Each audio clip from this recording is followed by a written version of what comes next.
siopo wa ilan pakatuan pakalawian kita nuaya mengaling-alayuman ria siopo wa ilan pakatuan pakalawian kita nuaya.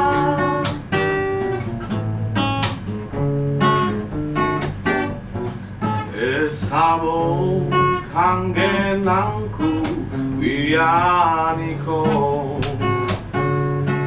Te amo marua rua gena ekaria Mangaling aleuma wiasio poaila Pakatua pakalawiren kita nuaya Mangaling-alayuma wiasio poaila Pakatua pakalawiren kita nuaya.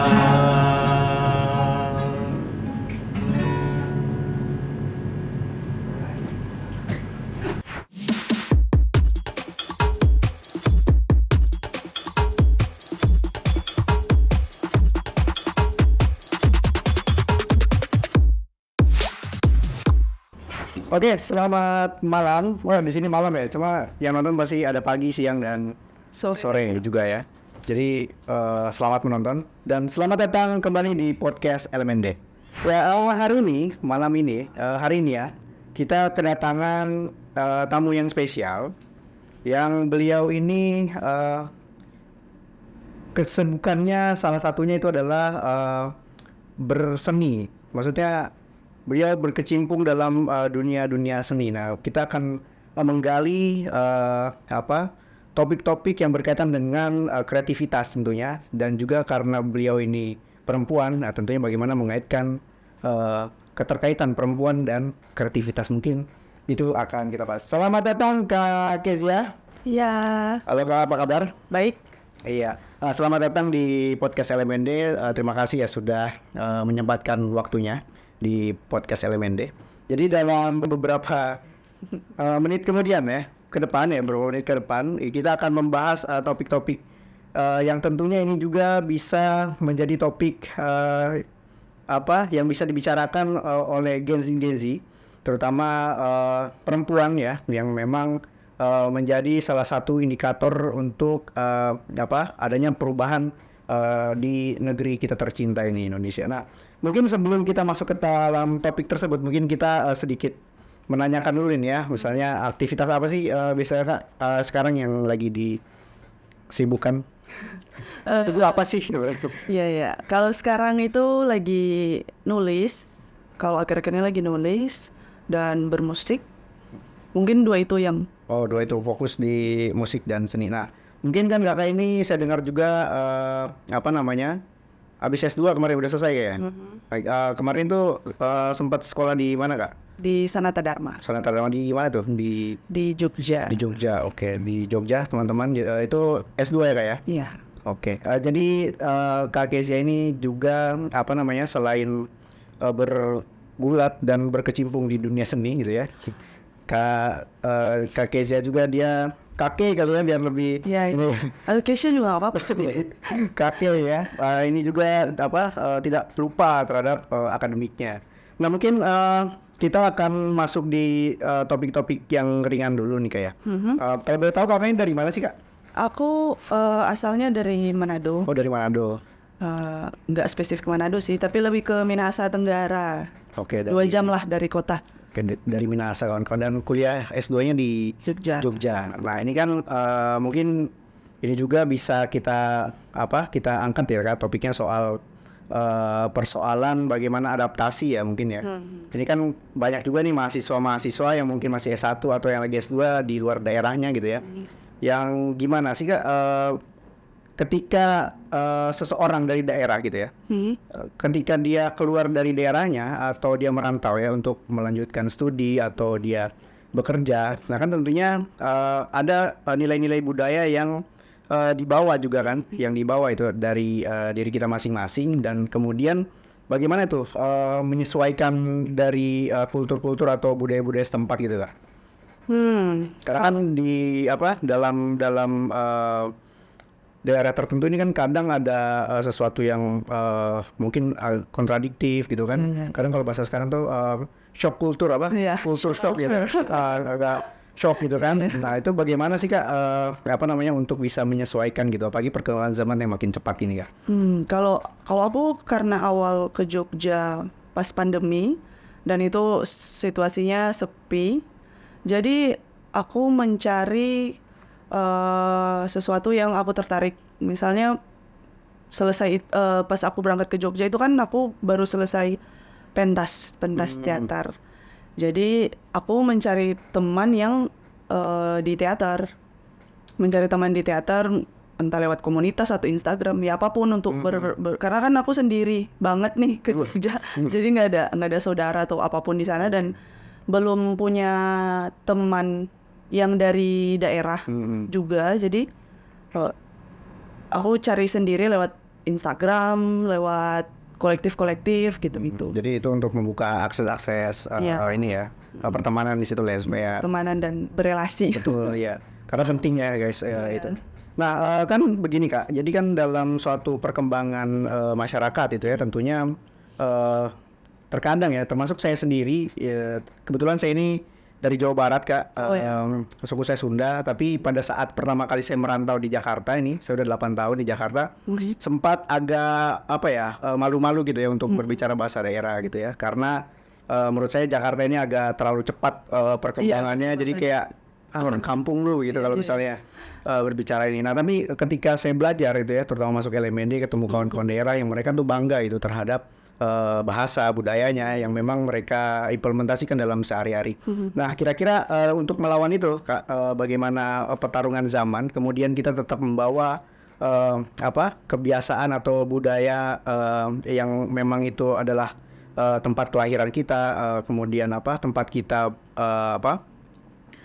belajar dari alam sekitar, kemudian kita masuk kepada daerah yang memang ekspansi dari teknologi dan informasi itu kenceng banget gitu, supaya nggak tidak tergerus zaman juga, tetap relevan tapi tetap juga berbudaya gitu. Gimana tuh Kak? Nah itu agak dilematis sebenarnya. Jadi sebenarnya ketika aku merantau aku sulit berbahasa Indonesia. Kau bayangin kamu dari Sunda aja ke Jakarta merasakan kesulitan, apalagi aku dari bahasa yang benar-benar kita nggak menggunakan bahasa Indonesia dan kita menggunakan Melayu Manado. Aku kesulitan banget untuk berkomunikasi dengan temanku, padahal sama-sama orang Indonesia.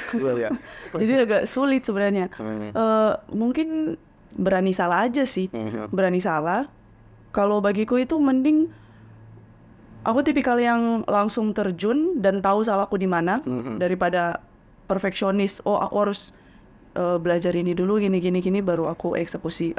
Aku lebih baik di tempat, belajar di tempat aja langsung. Nah aku bisa tahu salahnya di mana. Oh aku harus memperbaiki ini. Jadinya menjadi bahan evaluasi aku untuk berelasi atau berkomunikasi. Karena bener-bener pas baru datang dari Minahasa itu ke Jogja itu benar-benar bahasaku kacau. Padahal aku jurusan bahasa Indonesia juga. Itu aneh. Ya. Susah. Memang kadang begitu ya kebiasaan kita di daerah misalnya, terus kemudian kita masuk kepada daerah yang baru, kadang memang komunikasi yang harus kita sesuaikan gitu ya. Komunikasi dan ya itu kultur itu tadi. Ketika kan kalau di Manado kalau pertemanan itu sangat wajar ketika perempuan laki-laki dan itu berganti-gantian, atau misalnya temanku mau ngantar aku ke sini dan berganti-gantian. Nah ternyata aku menemukan di Jawa enggak. Ketika kamu minta tolong atau berteman dengan berbeda lelaki akan ada stigma lain gitu. Jadi oh jadi di sini begini, jadi lebih baik kan. Justru saya kebalikannya kan, di sana itu memang terbatas untuk itu, cuman masuk Jakarta langsung bebas-bebas. Oh gitu ya, malah kebalikan. Iya malah kebalikan ya. Gitu. Iya. Nah mungkin tadi kan kita mendengar sedikit ya, maksudnya aktivitas atau yang aktivitas seni yang kakek ini tekuni ya, salah satu itu kayak menulis gitu ya, menulis dan membuat musik juga. Nah mungkin saya akan menanyakan soal menulis sih Kak. Nah kira-kira aktivitas menulis ini mulainya tuh kapan tuh Kak? Ketertarikan aku di dalam kepenulisan itu karena kakekku kebetulan kepala sekolah dulu, jadi punya perpustakaan di rumah. Jadi aku sering baca buku, baca dongeng. Terus aku sering nulis dengan fantasiku sendiri yang sangat absurd pada saat itu ya. Kan masih kecil. Jadi kayak aku membaca cerita itu kayak si kancil dan kura-kura kalau nggak salah. Nah aku gubah lagi tulisan itu, dan itu enggak, oh aku pengen nulis terus sampai sekarang, enggak gitu. Ada fase di mana aku berhenti di kepenulisan, lalu masuk SMP pindah ke Cipta Cerpen. Jadi ikut lomba Cipta Cerpen waktu itu, dan abis Cipta Cerpen masuk SMA nulis puisi. Jadi kayak ketertarikanku kepada menulis itu dari kecil, dan SD itu stuck, lalu SMP balik lagi nulis, SMA nulis lagi gitu. Nah dari hasil dari kebiasaan kemudian proses perjalanan itu kan pasti sudah ada karya-karya nih kayak yang sudah ditulis. Kira-kira bisa di-spill nggak nih? Kira-kira sudah menulis apa, mungkin tentang apa yang nanti mungkin bisa bisa dibaca oleh teman-teman ya, di seluruh yang nonton lah pokoknya. Bisa dibaca. Kira-kira ada buku apa kan yang? Kalau buku yang udah launching itu ada 2. Yang pertama WWN Sanggar Waktu. Jadi itu ceritanya tentang dongeng 5 perempuan di Minahasa. Yang buku kedua itu audiobook. Jadi buku puisi, judulnya Catatan-catatan yang berserakan di atas ranjang. Nah untuk buku WWN Sanggar Waktu ya. Nah itu yang saya sedikit baca itu kan terkait dengan epos keperempuanan di Minahasa gitu ya, kalau tidak salah ya. Yeah. Nah mungkin bisa sedikit ini Kak dijelaskan, mungkin ada pelajaran apa yang bisa kita ambil dari dongeng tersebut, karena memang referensi-referensi dari dari budaya-budaya kita ini kadang suka tenggelam gitu ya. Nah ini patut kita apresiasi teman-teman. Jadi menggali kembali apa yang menjadi cerita-cerita masa lalu, cerita-cerita orang tua dulu mungkin, atau dongeng-dongeng yang pernah dan sempat terjadi di daerah kita dan akhirnya dibukukan. Kira-kira bisa di-spill sedikit gitu atau ceritanya itu kayak gimana? Nah sebenarnya dasar-dasar cerita itu aku riset dulu dari leluhur-leluhur perempuan di Minahasa. Kayak mulai dari proses penciptaan dari Dewi Karema, terus ada karakter Lumi Muutnya, yang manusia pertama yang diciptakan oleh Karema, terus ke Kekek Panagian, Pingkan, sama yang satu lagi siapa namanya ya? Aku lupa. Sebentar, ingat-ingat dulu. Oke, nanti mungkin bisa dimunculkan ya nanti editor ya. Iya. Terus tolong editor. Nanti ada soft file bukunya nanti mungkin bisa dimunculkan ya di ini. Iya. Nah, jadi dari 5 keperempuanan, sebenarnya itu adalah dasar-dasar dongengnya aku riset dulu. Itu dongeng yang sudah aku gubah kembali. Jadi enggak sesuai versi asli Minahasa sendiri. Jadi aku mengambil perspektif kelokalitasannya dan dengan perspektif sekarang, perspektif urban. Jadi dekonstruksi mungkin ya, dekonstruksi dongeng. Jadi membuat dengan versi sekarang ini yang bisa relate dengan perempuan-perempuan zaman sekarang, yang mencakup keberanian atau stigma. Maksudnya leluhur kita itu udah menanamkan itu sebelum ada teori feminis dan segala macam. Jadi aku mengubahnya dengan dongeng itu. Oke, menarik nih teman-teman ya. Dari dongeng kita bisa mengambil pelajaran persoalan bagaimana aspek-aspek perempuan itu harus seperti apa gitu ya, yang memang tidak tidak seperti apa yang diajarkan mungkin dari kekonservatifan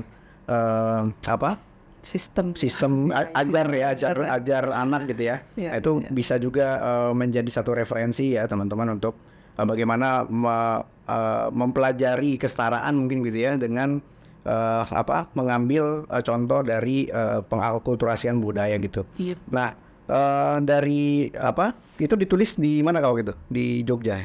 Iya, di Jogja. Kenapa? Kan kalau di TikTok kan waktu kemarin Bandung, ini kenapa Jogja? Kenapa Jogja? Kenapa Jogja? Perlu kopi dulu nggak? Nggak enak gitu. Jadi itu udah gini Pak. Iya, jadi kalau kenapa Jogja?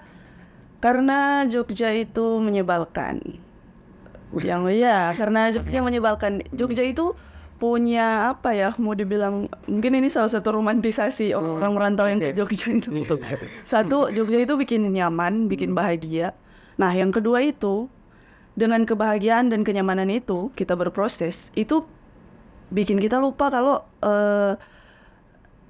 aku pernah baca riset di riset Jogja itu UMR-nya terendah tapi orang paling bahagia. Maksudnya kebahagiaan itu menutupi kalau UMR kita kacau ya. kacau. Kalau tetap bisa bahagia atau gimana ya? Itu makanya kenapa dia harus bahagia? Kita jadi lupa kalau UMR-nya rendah. Ya betul memang. Iya. Ya kita tahu Jogja memiliki UMR sekitar 2 jutaan lah kalau tidak salah ya. Tapi warganya tuh bahagia gitu ya. Jadi atas dasar kebahagiaan itu jadi Dasar kebahagiaan. gue bisa nulis di situ ya kayak maksudnya inspirasi menulis tadi tuh kayak mengalir gitu. Iya, mengalir aja. Jadi kayak sebenarnya aku merasa di mana-mana aku berada di antara di antara keurbanan dan kelokalitasan aku, keurbanan di antara kebahagiaan dan UMR itu dan ya di antara sistem dan perlawanan sebagai perempuan, nah, itu serba di antara aja gitu. Agak susah. Iya, berusaha untuk menjadi di tengah gitu ya. Enggak berusaha menjadi di tengah sih, tapi keadaannya ya memang lagi di tengah. Nah, membahas soal ini kayak tadi seperti singgung soal perempuan ya. Sebelum nanti kita juga mengulik soal kebiasaan yang lain atau kreativitas yang kakak geluti juga. Nah, kita akan berbicara tadi disinggung soal keperempuanan ya, terutama yang memang ini jadi concern beberapa mahasiswa gitu ya, yang mungkin sumber-sumber informasi karena itu jadi ada sedikit keterbukaan soal feminisme, kemudian soal patriarki atau soal kesetaraan gender lah. Nah, menarik nih Kak, persoalan kesetaraan gender di Indonesia sendiri. Yang memang kesetaraan gender di Indonesia ini kalau yang saya lihat sendiri ini masuk lebih condong kepada feminisme yang kebarat-baratan gitu kayak. Yang memang kalau menurut saya apa yang mereka perjuangkan adalah bagaimana kebebasan dia untuk bisa mengekspresikan apa yang akan dia kenakan, misalnya apa yang akan dia lakukan gitu ya, kayak misalnya laki-laki gitu kan. Jadi berusaha menormalisasi misalnya laki-laki misalnya telanjang dada itu kan biasa aja gitu ya. Tapi perempuan itu dianggap aneh. Nah, banyak menurut saya feminisme yang ada di Indonesia sendiri ini lebih condong kepada bagaimana tadi bisa mengekspresikan itu. Nah, menurut kakak itu kira-kira idealnya bagaimana persoalan kebudayaan di Indonesia misalnya, budaya Indonesia yang agak timur gitu ya, yang masih ada sedikit bukan sedikit juga sih, ada adat yang dipertahankan gitu ya, ada adat dan budaya dipertahankan, tapi juga bisa keluar dari cengkraman patriarki atau kekuasaan satu gender di atas gender lainnya. Itu gimana Kak? Nah, kalau misalnya bahas keluar dari cengkraman, aku cuma bisa bilang mensiasati aja sih, lebih ke mensiasati karena sistem itu udah terbangun dari lama dan teori feminis itu dari barat. Ketika teori feminis itu dibawa ke sini, dan aku juga pernah membaca satu buku tentang anarkisme feminis, dan jadi dia berbicara tentang gelombang-gelombang feminis dari Perang 1 dan Perang Dunia 2. Kan pada Perang Dunia 2 kan udah bermunculan tuh banyak gelombang-gelombang feminis. Dan diterapkan di Indonesia pun itu belum cocok. Dari banyak cabang feminis yang ada, belum ada yang cocok menurut artikel itu dan menurut buku itu. Nah, jadi menurutku sejauh pemahamanku untuk menerapkan feminis itu sendiri, bukan feminis juga, menerapkan apa ya? Menghilangkan ini kali ya, budaya-budaya patriarki yang tertanam mungkin ya di setiap anak-anak. Gitu. Ya, ketika kita untuk kita melangkah ke arah melawan patriarki, kita mengedukasi dengan mengedukasi lingkungan sekitar kita kalau kita harus ada concern di sini, dan kalau aku mengizinkan kamu bisa, kalau aku bilang enggak ya enggak, no means no gitu. Jadi ketika di Indonesia kan masih, meskipun banyak feminis yang aku lihat di Instagram udah bermunculan banyak, tapi patriarki itu masih tetap ada dan menghantui kita sampai sekarang. Jadi gimana kita lebih ke edukasi sih, mengedukasi. Nah, aku punya acara yang menarik di Jogja, itu namanya Hip Hop Soringin. Jadi itu semua talentnya perempuan, talent rappernya perempuan, kameramannya perempuan, pelukisnya, muralnya perempuan. Oh, jadi eventnya itu semua perempuan. Nah, dan itu lumayan mengedukasi teman-teman kalau hip hop bukan cuma milik laki-laki, tapi hip hop milik semua gender gitu. Jadi mungkin dengan acara-acara yang berdampak ya, yang bisa mengedukasi teman-teman untuk keluar dari sistem, meskipun itu terdengar utopis juga. Iya betul sih, betul.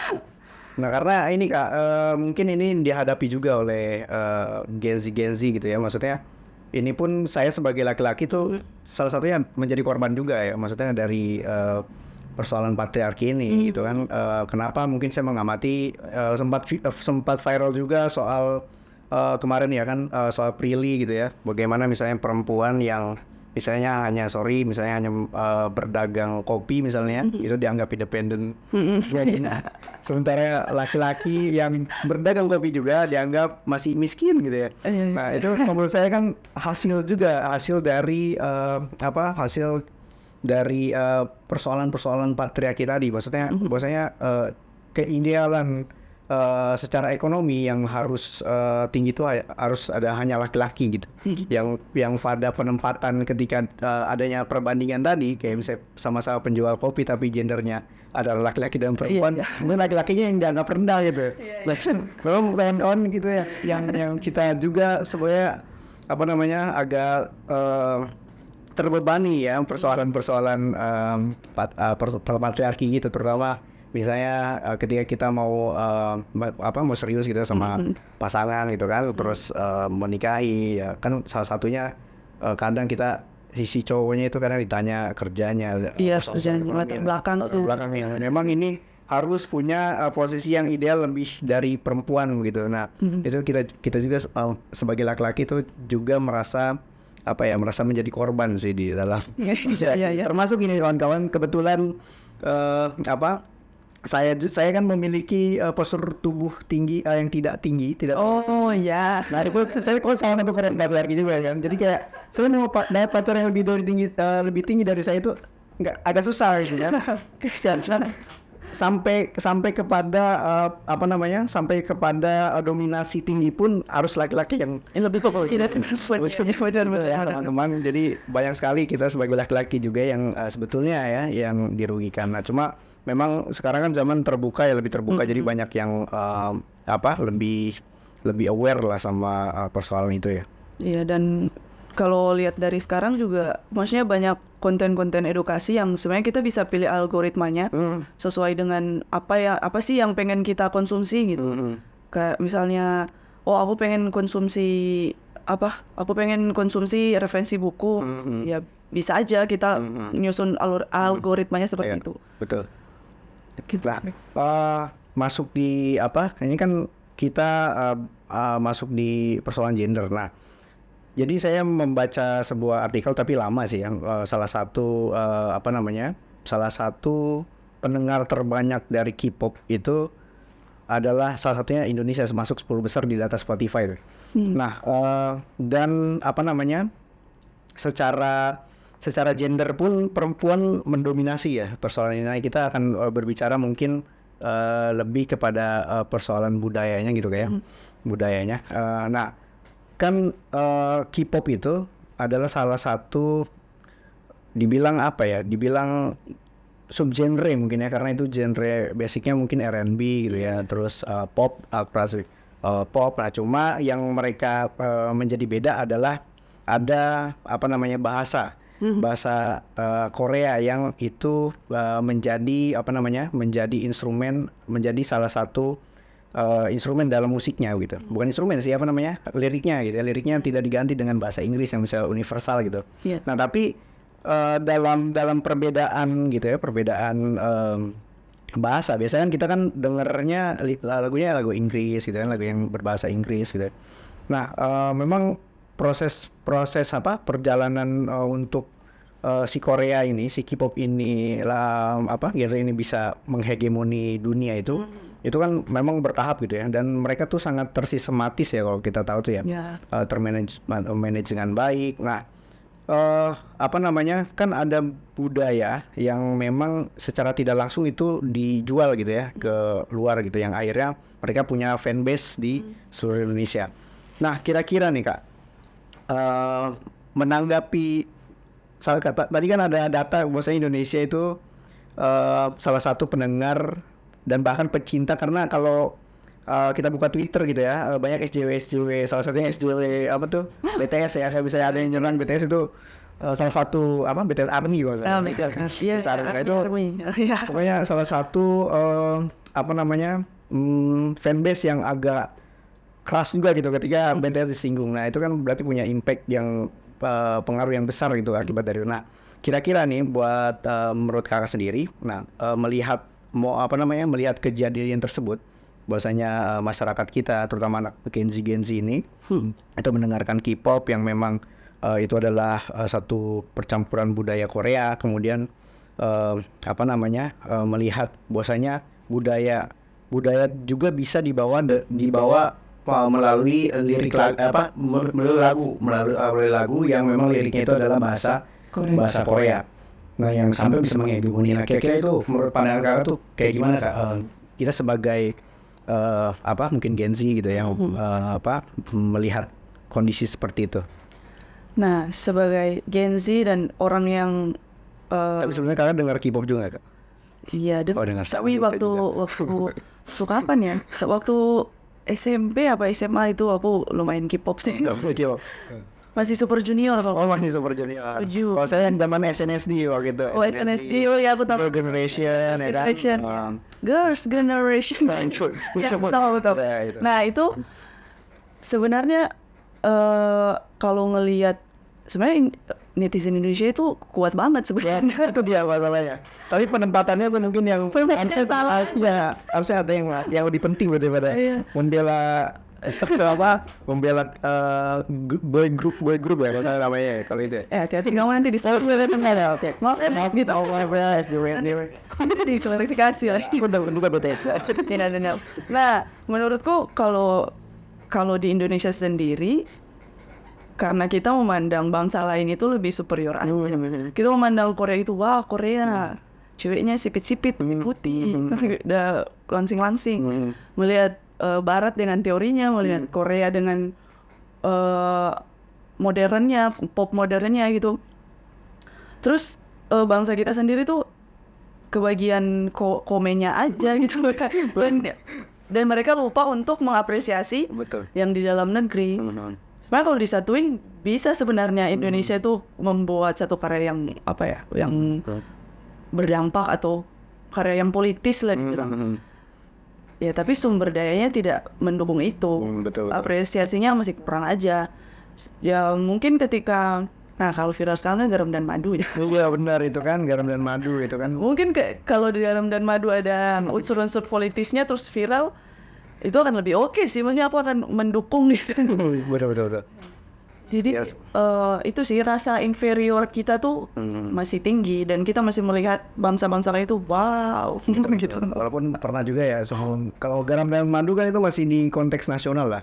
Oh ya, memang kan banyak ya yang masuk dalam konteks dia tuh udah menghegemoni internasional gitu, kayak misalnya salah satu apa sebutnya ya, lagu EDM, Weird Genius, tahu kayak pasti ya? Iya, tapi Lati itu kan membawa budaya bahasa Jawa dan gamelan Bali kalau nggak salah itu kan di instrumenan itu cukup nah itu juga cukup berdampak juga. cukup berdampak, tapi memang berdampaknya itu tidak Lama. tidak seperti sekuat K-pop gitu Iya, ya. nggak sekuat itu. Dengan Nah, spot K-pop dan apa namanya sebenarnya kan banyak gitu, kalau secara nasional kan lagu-lagu Jawa, lagu Timur ya kan itu juga pasar pendengarnya itu udah meningkat lah, maksudnya dibanding mungkin yang saya lihat itu ya, kalau yang saya perhatikan dari perkembangan musik Indonesia gitu setelah pop Melayu ini mulai ditinggalkan ya kan, sekarang udah nggak laku nih kalau musik pop Melayu kan, lebih ke indie folk kayak gitu yang lebih santai gitu, yang lebih Chill. syahdu, lebih chill gitu kan. Nah itu lebih skena. ya. Terus kalau misalnya apa namanya kemudian mereka memasukkan unsur budaya seperti misalnya banyak lagu-lagu Timur, lagu-lagu Jawa yang pada akhirnya itu juga bisa menghegemoni kita sebagai Gen Z. Nah untuk bisa kita pun merasa superior lah, dalam arti jangan superior juga ya, merasa kita pun memiliki memiliki satu kekuatan atau misalnya satu kemampuan sebenarnya untuk bisa juga menghegemoni dunia dengan misalnya karya tadi salah satunya musik.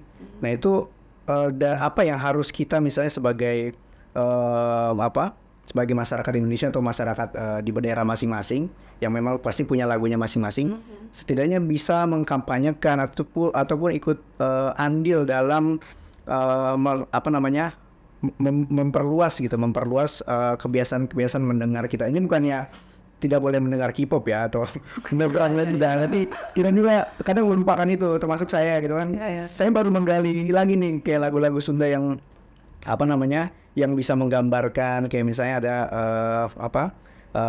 lagunya itu yang menceritakan tentang Prabu Siliwangi, itu Sancang judulnya. Itu juga saya baru dalami karena ternyata ada juga loh yang asik dan menarik untuk diulas gitu. Nah kira-kira menurut kakak tuh gimana kak? Setidaknya di daerah sendiri dulu lah, misalnya membuat karya tapi dengan bahasanya gitu. Dan ya kalau pengkaryaan ya kayak aku bilang tadi sih, ketika kita berkarya itu bukan kita ya. Iya ya maksudnya kita harus mengapresiasi apa yang di dekat kita dulu sebenarnya. Kayak oh ini temanku punya lagu, jadi aku harus dengerin lagu temanku. Maksudnya menjadi lagu teman tuh menjadi prioritas, orang terdekat tuh menjadi prioritas untuk kita mendengarkan, untuk kita apresiasi, untuk dengerin teman lagu kita. Maksudnya mungkin kalau di misalnya kita masuk komunitas, teman-teman komunitas dulu.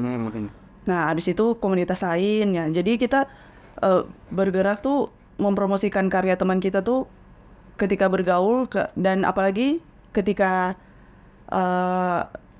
kan di setiap komunitas beda-beda genre ya. betul, termasuk saya masuk semua genre kecuali ada beberapa genre takut saya diserang ya, jadi kita bisa dengar. Terus kan? Nah jadi itu ketika masuk di kolektif dan sekiranya kena dengan vibe musik temanmu ya, kamu dengerin karya dengerin karya temanku, atau lagi di kafe request lagu temanmu gitu. Tapi kita harus ini nggak sih, kayak ngikutin trennya tuh, kayak misalnya tren sekarang kan lebih ke memasukkan instrumen EDM gitu ya. Kayak misalnya lagu-lagu Timur gitu ya. Memang ada juga yang indie folk gitu ya. Tapi yang menurut saya tuh kayak gampang Kalau ini bukan EDM sih, apa ya? Funkot kalau nggak salah. Funkot ya saya. Kalau di mana itu disco tanah. Oh, di Tobel. Dan ini pakai rupanya menggabungkan antara beat dangdut ya sebenarnya. Beat dangdut tapi jadi EDM. Nah, itu juga banyak pasarnya sebenarnya. Nah, kira-kira harus ini juga nggak sih Kak, bagaimana menyesuaikan gitu ya, apa namanya, perkembangan dari musik itu sendiri. Nah, tapi kan di balik itu kita juga kan kadang punya ini ya, alat musik daerah gitu kan. Kayak misalnya di daerah saya ada kecapi, nah memang apa, sungguh mungkin kalau diekspor banyak ya, cuma yang sampai trending gitu ya, itu masih kurang sih menurut saya. Kalau menurutku sih untuk pengkaryaan sendiri mending daripada ini lagi viral. Ya aku kalau aku sendiri aku akan memilih aku mau ini daripada mengikuti yang viral ya. Jadi tetap pada prinsip Lebih ke intuisi. Iya betul. Aku tergerak melakukan ini, jadi aku akan melakukan ini. Karena kan dari aku bermusik itu kan menyelami beberapa genre ya. Jadi apa tuh genre apa ya Kak? Ada hip hop udah dicobain, pop folk udah, eksperimental, dan lagu-lagu Heavy metal pernah Kak? belum popang karena popang dulu ya. Iya. Popang. Terus jadi aku sebenarnya masih proses mencari aja dan proses belajar. Aku lagi tertarik. Kalau akhir-akhir ini lagi tertarik di musik hip hop. Kemarin-kemarin pop folk gitu-gitu. Jadi kayak maksudnya aku memilih untuk tidak mengikuti tren. Oke. Nah kan dalam tadi yang sempat kita spill dikit ya tadi Kak Kezia, salah satu bidang seni yang di dalam itu kan musik. Nah, karena kebetulan kita ngobrolin musik, udah ada karya dong Kak, pasti ya, maksudnya udah ada karya yang sudah Kakak buat. Nah, kira-kira itu karya yang Kakak buat itu apa namanya? Dia misalnya bergenre apa, terus dia membahas apa sih di dalam, kan karena tadi Kakak bilang intuisi. Nah, kira-kira intuisi apa yang disampaikan di dalam apa namanya, dalam lagu-lagu yang Kakak buat? Iya, karena aku punya satu band namanya Teman Tumbuh. Nah, kalau itu genrenya lebih ke pop folk dan lagu yang keluar baru satu. Tapi kita mempunyai 12 lagu tapi belum dieksekusi sampai sekarang. Ada Spotify Kak? Spotify-nya udah ada tapi baru satu. Dan lagu hip hopnya itu judulnya Terjerat. Itu kayak cerita tentang kekalutanku, sama ada satu orang temanku orang Swedia, dia juga menceritakan kekalutan yang sama. Jadi aku menulis lirik, dia bikin beat, jadi kita coba-coba bareng. Terus ada juga laguku tentang matriarki, namanya Matriarki.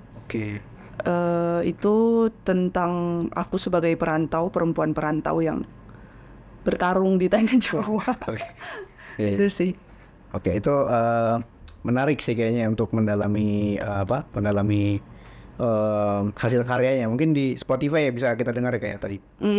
Yang Teman Tumbuh Spotify, yang hip hop tadi di YouTube. Di YouTube. Oke, nanti kita bisa tulis ya di bawah sini. Bisa teman-teman dengerin ya kan, langsung. Nanti bukunya juga bisa dibeli di mana, nanti juga kita tulis di sini. Jadi lapak itu. Ya, ini bisa sekalian promosi juga ya. Walaupun kita masih belum dapat AdSense dari YouTube. Kita baru. Sabar. Namanya juga merintis. Masih merintis guys. Nah, di balik aktivitas tadi gitu kan, tentunya banyak huru-hara mungkin ya, huru-hara lagi. Apa sih bahasanya tuh, kayak keluh kesah gitu ya, keluh kesah yang menurut saya membuat sebuah karya musik atau karya tulisan. Untuk misalnya ini kan sebagai perempuan gitu ya, maksudnya Kakak sebagai perempuan, kita ingin memunculkan itu karena mungkin di luar sana memang banyak ya penyanyi perempuan bahkan yang keluar dari zonanya, misalnya kayak ada Voice of Baceprot yang semuanya tuh perempuan semua, dia genrenya metal gitu ya, yang keluar dari zonanya, dalam tanda kutip zona nyamannya perempuan gitu, yang memang nggak jadi kebiasaan biasanya gitu, tapi dia keluar dari itu dan membuat band dan sampai mendunia bandnya. diundang di beberapa festival musik dunia. Nah, kira-kira sebagai perempuan nih kayak ketika kita berbicara kreativitas atau misalnya kita masuk ke dalam misalnya karya tulis, membuat buku atau membuat musik. Nah, itu kira-kira apa yang perlu ditanamkan di dalam diri kita sebagai misalnya perempuan gitu untuk bisa juga muncul misalnya dalam dalam publik gitu ya, muncul dan berpengaruh gitu dalam publik, entah dari yang tadi Kak Keisha buat atau di luar dari itu. Nah, itu mungkin apa sih yang menurut kakak yang perlu gitu, yang perlu sebagai perempuan tuh harus di situ loh. Sebenarnya ya ini subjektif aja ya kan, karena kan dari aku, maksudnya semua perempuan punya caranya masing-masing. Usaha passionnya masing-masing. Ya passionnya masing-masing. Kalau masak bukan passion gimana? Ya nggak apa-apa juga gitu. Jadi benar. Iya, maksudnya kayak kamu sesuaikan dengan apa yang kamu mau aja, dan penting untuk mengetahui apa kemauan diri kita dan bagaimana cara kita mengekspresikannya, dengan salah satunya lebih ke itu sih, kenal aja sama diri kita tuh apa sih, mauku apa ya gitu. Dan mungkin lebih ke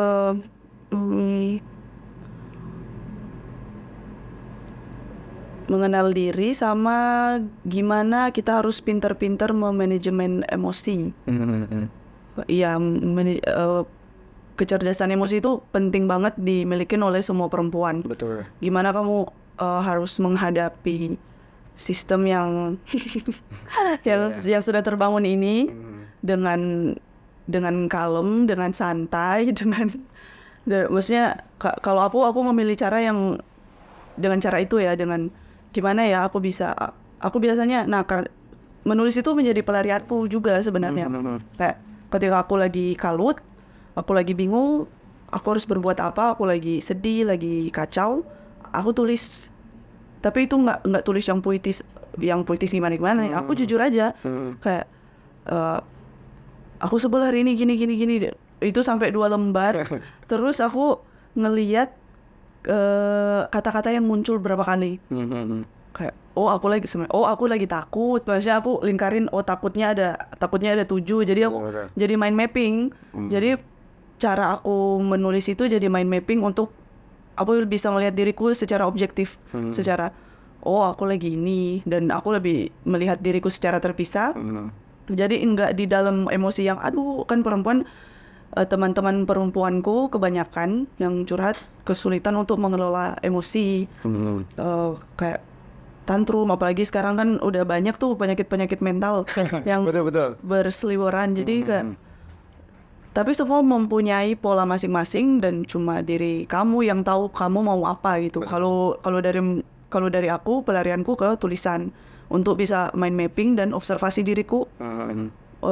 Gimana ya cara menangani takut ini? Jadi aku refleksiin rasa takut ini, terus aku bayangin rasa takutku yang kemarin. Rasa takutku yang kan kemarin aku bisa.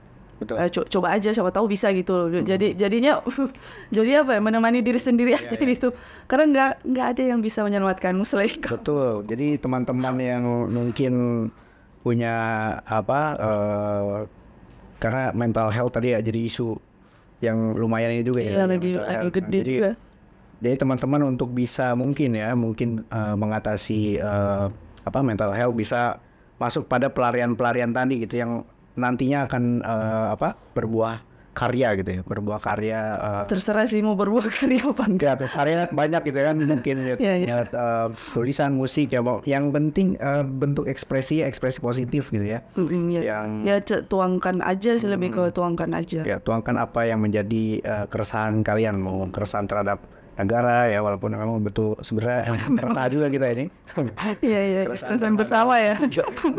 Jadi keresahan bersama dan nah mungkin ini ada satu topik lagi yang mungkin ini kita bahas ini, bagaimana keterlibatan perempuan gitu dalam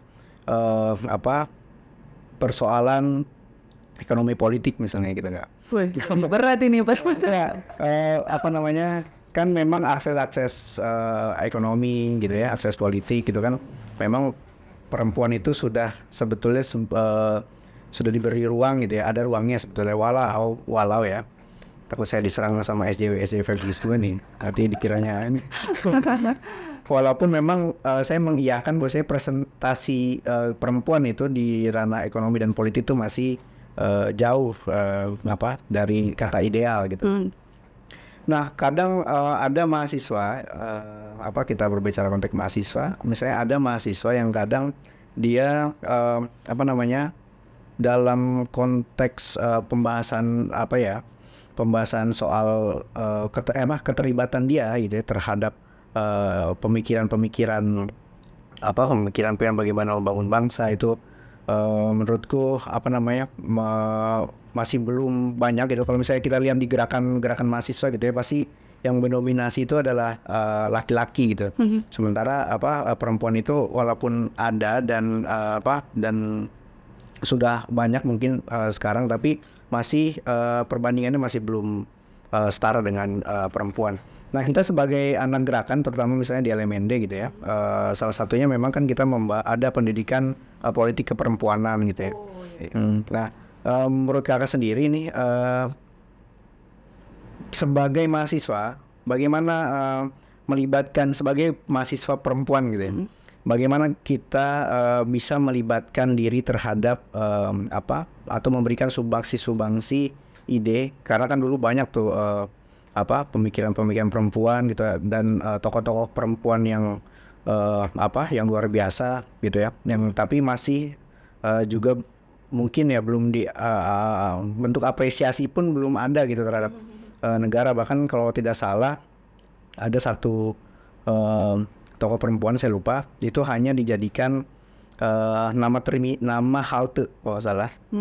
Nah, sementara bentuk-bentuk apresiasi terhadap laki-laki gitu kan, itu pada monumen yang mungkin monumen itu melambangkan kebesaran gitu. Nah, ini kan menjadi salah satu yang mengharuskan perempuan harus muncul gitu. Nah, kira-kira sebagai mahasiswa perempuan gitu ya, sebagai kakaknya yang pernah juga menggeluti dunia aktivis mungkin ya. Nah, kira-kira apa yang harus kontribusi atau sumbangsi apa yang memang teman-teman perempuan ini, mahasiswa perempuan itu harus libatkan gitu untuk bisa berpengaruh setidaknya untuk masyarakat sekitar gitu. Menurutku salah satunya berpikir kritis. Itu penting banget sebagai bekal untuk nantinya kita mengedukasi. Selain berpikir kritis, kita harus riset dulu kayak ketertarikan kita di isu apa nih. Misalnya di isu Gerwani, kenapa ya tokoh-tokoh perempuan dulu nggak sering disebutkan ketika kemerdekaan. Betul. Ya, kita perbanyak riset. Nah, ini juga menjadi PR-ku, PR kamu, PR kita semua. Kita semuanya. Ya, untuk meriset kembali dan melihat kembali tokoh-tokoh perempuan dan relevansinya di zaman sekarang. Gimana ya kita bisa mengemas ini ke masyarakat yang urban, yang nggak usah jauh-jauh, untuk teman-teman kolektif dulu aja. Mulai dari situ kan, dari kolektif bisa berdampak ya, semoga bisa berdampak ya. Maksudku itu untuk lebih ke mencari tahu sih, karena serba salah juga karena di Indonesia. Agak dilematis ya hidup dia. Pusing. Dianggap agak revolusioner, nanti dianggap ini pemberontak lah apa segala macam gitu, beda gitu, keluar dari budaya lah apa segala macam. Lebih ke ini sih, ke riset aja menunjukkan Indonesia itu cuma 0,1% yang baca gitu. Terus untuk mengajak semua orang untuk mari kita meriset membaca. Betul. Kayak aduh, udah mikirnya udah waduh gimana ya. Gitu. Tapi menurut kakak tuh ada pengaruh gak sih itu dari misalnya kurikulum pendidikan kita yang memang tidak mengajarkan perempuan untuk, padahal kan kalau di kelas gitu ya, kalau pengalaman saya itu pasti yang rankingnya tinggi itu pasti perempuan gitu ya. Tapi ketika muncul di publik, di sosial gitu ya, tapi masih didominasi oleh laki-laki kan. Nah sementara di dalam pendidikan biasanya itu kan perempuan yang suka ranking 1 gitu ya. Nah laki-laki itu agak sedikit nakal-nakal gitu biasanya. Nah, kira-kira ada pengaruh gak sih kan di dalam dunia pendidikan kita yang mungkin sangat carut marut gitu terhadap terhadap mental atau pola pikir dia sebagai perempuan gitu. Ya pasti pengaruh. Ya itu tadi dari sistem yang udah dicekokin dari orang tua kita dari sejak kita kecil sampai sekarang ini. Aku pun masih terpengaruh dengan hal-hal itu. Menurutku kalau secara formal pendidikan kurikulumnya masih terlalu banyak yang harus dicapai sampai nggak bisa dicapai semua. Jadi kalau kita bandingkan, superior lagi bandingkan dengan Barat kan mereka menekuni satu hal dan fokus dan menuangkan itu soulnya itu di salah satu hal gitu ya. Jadi kayak terfokus dan mateng. Kita misalnya di bagian pertama aja ada kayak 1.1, 1.2, 1.3. Jadi siswa-siswa harus mencapai potensi-potensi itu dan itu kebanyakan. Dan kita harus banyak kalau di Indonesia kan pendidikannya semuanya harus dapat matematika, semuanya harus dapat. Betul. Dan jadi kurang terfokus aja sih. Nggak ada focal point dari pendidikan itu sendiri harusnya seperti apa. Nggak ada satu yang gitu. Nggak ada role model yang jelas gitu ya. Jadi semuanya jadi kabur, jadi kurang. Ya bahkan yang kita lihat berita kalau saya kemarin itu di salah satu sekolah di Jawa Barat dia menerapkan tes kehamilan pada kalau itu tes kehamilan. Mana itu? Saya lupa itu kotanya di mana. Itu saya baca berita ada bahwasanya setiap siswi yang sekolah itu wajib tes kehamilan. Ini kan merupakan satu diskriminasi gitu ya terhadap satu gender dan bingung juga saya ini bagaimana konyol. Nah itu memang banyak sekali ya polemik pendidikan yang akhirnya berpengaruh pada mindset perempuan dan bahkan kita sebagai laki-laki pun seperti itu. Nah menurut kakak berbeda tidak dengan tadi yang kita dari apa yang kita bahas tadi semua referensi yang teman-teman baca melalui visual dan kemudian melalui tekstual gitu kan, itu kira-kira ada pengaruh gak sih misalnya terhadap kesadaran dia terhadap misalnya dia sadar terhadap budayanya, dia sadar terhadap posisi perempuan tuh bukan kayak gini loh sebenarnya gitu, harus lebih tinggi dan lain-lain. Ada ini nggak sih Kak, menurut Kak? Lebih ke itu sih pembedanya kan sekarang ketika percepatan informasi secara visual masuk, kita jadi tiba-tiba multitasking gitu ya. Main HP sambil kerja, maksudnya kita bisa melakukan apapun karena visual informasi itu. Tapi ketika kita membaca secara tekstual, kita harus teliti setiap katanya, kalimatnya, ini udah di part mana. Jadi otak kita tuh lebih melambat dan lebih terstruktur, termanajemen. Nah, jadi ketika kita membandingkan informasi visual dan informasi tekstual itu sangat beda pengaruhnya. Ya, aku prefer membaca buku dan mungkin puasa itu ya, puasa dunia maya ya. Ya, sebagai penulis aku membutuhkan itu. Betul. Nah, aku sering kayak 2 hari nggak pegang HP atau sehari nggak pegang HP, bisa kayak gitu karena ya aku nggak mau terlalu edik untuk informasi visual yang sangat banyak dan betul. absurd. Iya, karena kadang algoritmanya juga jadi nggak jelas gitu ya. Nah memang gitu teman-teman, perbedaan antara membaca visual sama tekstual karena ada cara kerja otak yang lebih bisa melekat gitu apa yang kita baca secara tekstual daripada visual. Nah mungkin di konten hari ini ya kontennya hari ini yang kita bahas topik yang cukup ringan tapi teman-teman bisa dapatkan pelajaran dari Kak Kezia ini dari kesibukan-kesibukan. Nah mungkin sebelum kita tutup ada yang mau dipromoin kali Kak? Apa? Bukan lapak. Iya, kayak tadi dari hasil karya-karya kakak, ya, kira-kira bisa dibeli di mana? Terus tadi lagu-lagunya bisa didengar di mana gitu? Iya, mungkin untuk acara terdekat aja. Nah, acara terdekat tuh aku launching audiobook, buku puisi, catatan-catatan yang berserakan di atas ranjang. Jadi itu di tanggal 22 Februari. Dan di situ ada workshop membuat pembalut. Lalu ada workshop tentang jemuran ini bisa jadi obrolan apa aja, bisa jadi obrolan urban, bisa obrolan tubuh dan keterpisahan kita gitu loh. Oke. Kan ketika kita menggantung baju itu Iya, di jemuran kayak Betul. tak bisa dari tubuh kita gitu loh. Jadi maksudnya, dan itu yang akan memberikan teman kita dari Australia, dia melihat fenomena jemuran ini cuma ada di Indonesia.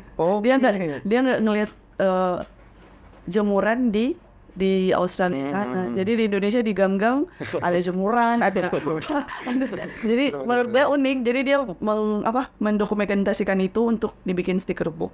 Jadi akan ada 2 workshop itu, dan ya itu berhubungan dengan karena bukunya tentang sensualitas. Sensualitas di sini kan bukan cuma ketubuhan, tapi tentang banyak hal. Ya bisa pemantiknya dari jemuran itu tadi, dari pembalut, ya maksudnya dari apapun. Sensualitas itu bukan sesuatu yang vulgar dibicarakan gitu. Betul. Jadi aku ingin mengarahkan sensualitas itu ke banyak hal. Itu aja sih di tanggal 22 Februari. Di mana tuh Kak? Di bawah buku Arka Coffee Taman Sari. Taman Sari. Oke, teman-teman. Jadi bisa datang mungkin ya, yang dekat atau yang tertarik gitu ya untuk mendalami apa yang tadi kita bahas dan bisa ngobrol-ngobrol langsung sama Kakek, mungkin bisa datang. Oke, cukup sekian. Terima kasih Kakek sudah mampir ke podcast LMND. Sama. Terima kasih atas waktunya. Nanti mungkin kita bisa bahas topik-topik lagi yang lebih mendalam lagi gitu ya. Dan